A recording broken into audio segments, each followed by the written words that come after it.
Colocar Deus em primeiro lugar pode ser difícil. Neste vídeo, vamos explorar como o exemplo de Pedro pode nos ajudar a colocar Deus em primeiro lugar hoje. Pedro foi um dos primeiros discípulos que Jesus chamou. Ele foi determinado e confiável. Em uma noite de tempestade, Jesus apareceu para o grupo como um fantasma caminhando sobre as águas.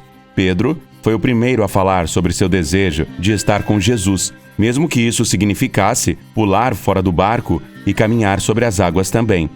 Colocar Deus em primeiro parecia ser fácil para Pedro, até que ele quase se afogou.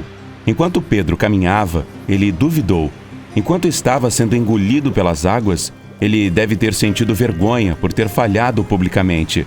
Foi ele quem havia pedido para ir até Jesus. Mas o que aconteceu foi que todos testemunharam seu erro. No meio do desespero, não é fácil colocar Deus em primeiro lugar, mas Pedro fez isso. Ele gritou por socorro e Jesus o salvou. Mas essa história se repetiu. Jesus foi preso e crucificado. Pedro havia prometido estar ao lado de Jesus, não importando o que acontecesse, mas Jesus o advertiu sobre sua traição. Pedro não estava com medo. Ele estava pronto para morrer por Jesus. Isso ficou claro quando Pedro atacou um soldado no Getsêmani. O que Jesus fez em seguida deixou Pedro perplexo. Jesus curou o homem e disse que ele não precisava ser protegido. O que isso poderia significar? Pedro estava pronto para o conflito e Jesus o repreendeu.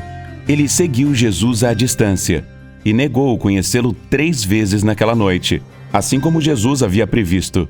Pedro falhou mais uma vez. Como você pode ver, colocar Deus em primeiro lugar em meio ao nosso fracasso, confusão e vergonha é praticamente impossível. Só através do poder de Deus podemos aceitar seu perdão e começar de novo.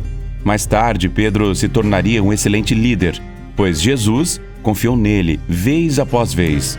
Talvez você tenha sido infiel na devolução do seu dízimo e pacto no ano passado. Talvez você tenha falhado. Colocar Deus em primeiro lugar significa pedir e aceitar o perdão de Deus hoje. Significa recomeçar e confiar em Deus através das suas finanças. Pedro colocou a Deus em primeiro lugar e seu exemplo nos inspira a fazer o mesmo. Conforme devolvemos o dízimo e o pacto, que sejamos desafiados a colocar Deus em primeiro lugar.